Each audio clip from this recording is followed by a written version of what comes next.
Buenas, estamos en otro video después de mucho tiempo y vamos a resumir un poco lo que veíamos viendo sobre cotas inferiores, cotas superiores.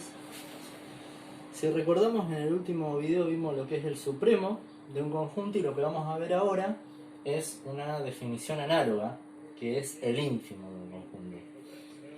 Entonces, para definirlo vamos a tomar un conjunto ordenado S que tiene un subconjunto E y además E está acotado inferiormente. ¿Qué quiere decir esto? Que tenemos algún elemento que está en S que va a ser menor, es decir, más pequeño que todos los elementos de E. Y además vamos a suponer que existe un número alfa que está en S que cumple dos propiedades. Obviamente las propiedades las cumple simultáneamente. La primera es que sea una cota inferior de E. Que bueno, por hipótesis E está acotado inferiormente, así que está bien definido. Y además, si tenemos un número gamma que sea más grande que alfa, entonces gamma no es una cota inferior de E. Bien, es decir, con esto lo que estamos diciendo es, si nos movemos en la recta real, por ejemplo, un poquito más a la derecha de alfa, que alfa cumple estas dos propiedades, entonces el número que yo agarre no va a ser una cota inferior del conjunto. Puede estar adentro del conjunto o puede estar incluso fuera del conjunto, pero no va a ser una cota inferior.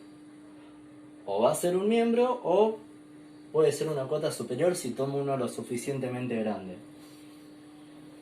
Entonces, si nuestro número alfa cumple simultáneamente estas dos propiedades, vamos a decir que alfa es la máxima cota inferior o ínfimo de E. Y se simboliza como inf de E.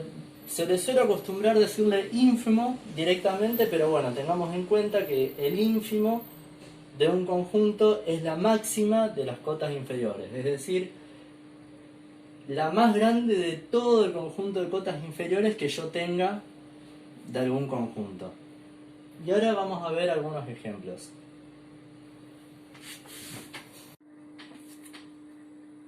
Bueno, primero tenemos el conjunto 1, 2, 3,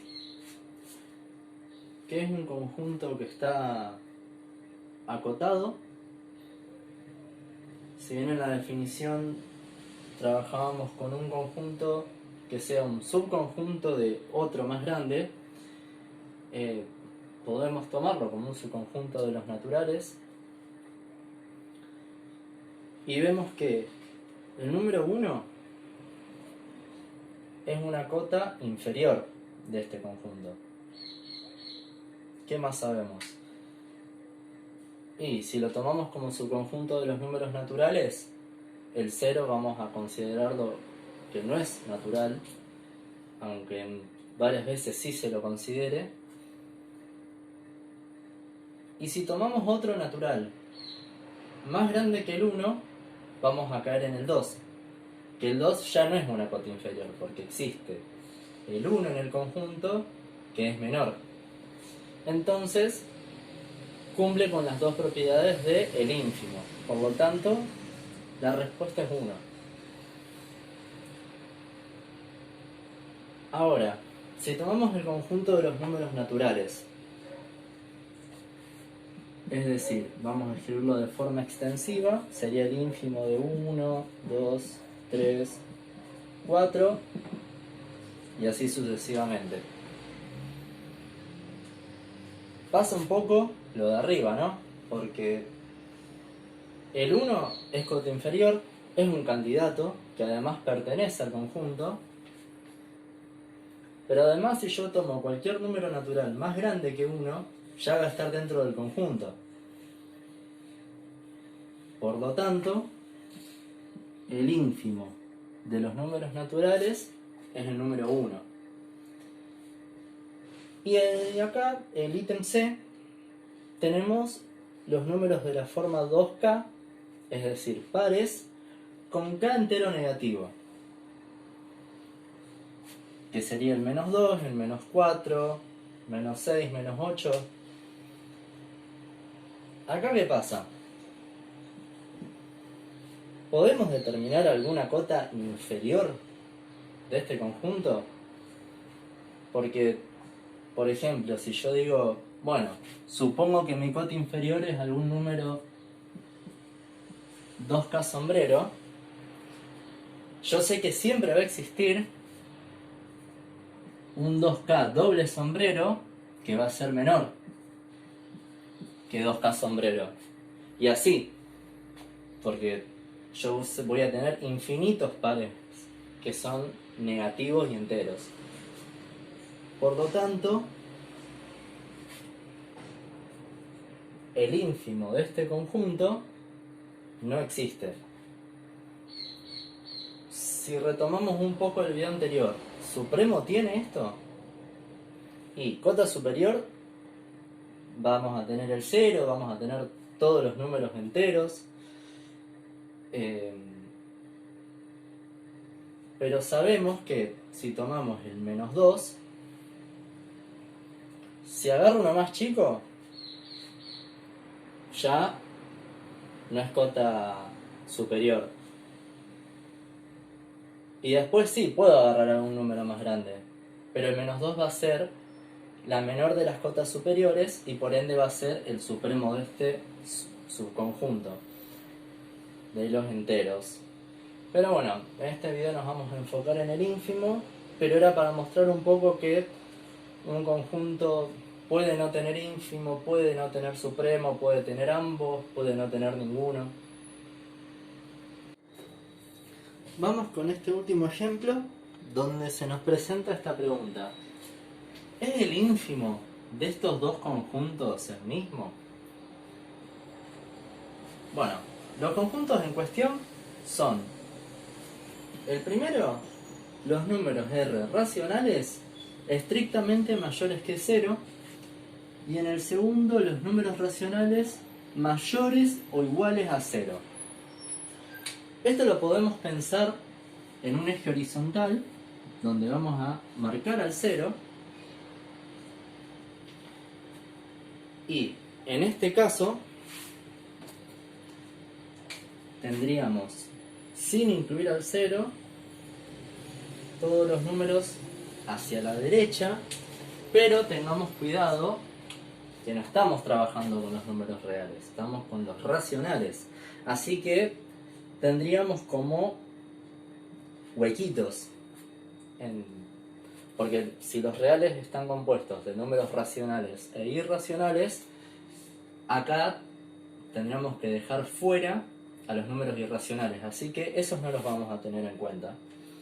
Pero es más que nada para una representación que sea fácil de ver, y en este caso lo mismo, serían todos los números a la derecha del 0, incluyendo el 0, y todos los huequitos que nos quedan por los números irracionales. Lo voy a aclarar acá.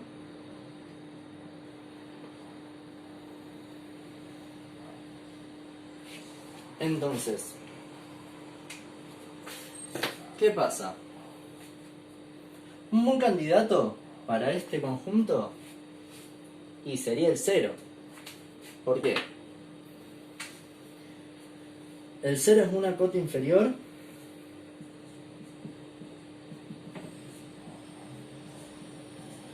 sí, porque es menor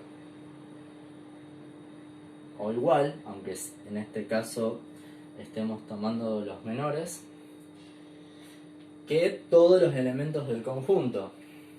Y ahora, de las cotas inferiores, ¿es la más chica? Y si yo tomo un 0 más alfa, ¿no?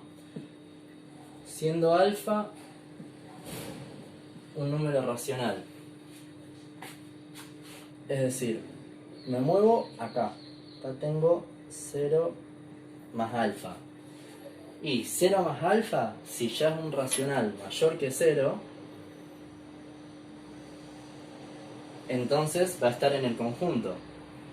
Entonces concluimos que el ínfimo de este conjunto, vamos a ponerle nombre,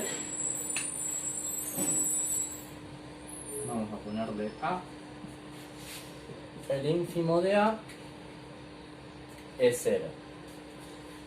Y veamos que 0 no pertenece al conjunto, pero no es necesario.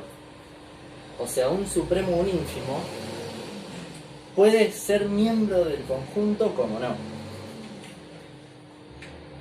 Y en este conjunto, exactamente con el mismo razonamiento, vamos a llamarlo B. ¿El 0 es J inferior? Sí. Si tomo un número mayor que 0, y ya me meto en el conjunto. Así que el ínfimo de B es 0 también. Por lo tanto, el ínfimo de A es igual al ínfimo de B. Que era la pregunta que nos estábamos haciendo. Ahora, fíjense que los conjuntos son muy parecidos. Lo único que cambia es que uno incluye al 0 y el otro no, pero sin embargo, el ínfimo que tienen va a ser el mismo. La condición de que pertenezca o no al conjunto se va a tener en cuenta cuando se hablen de mínimos y máximos de un conjunto.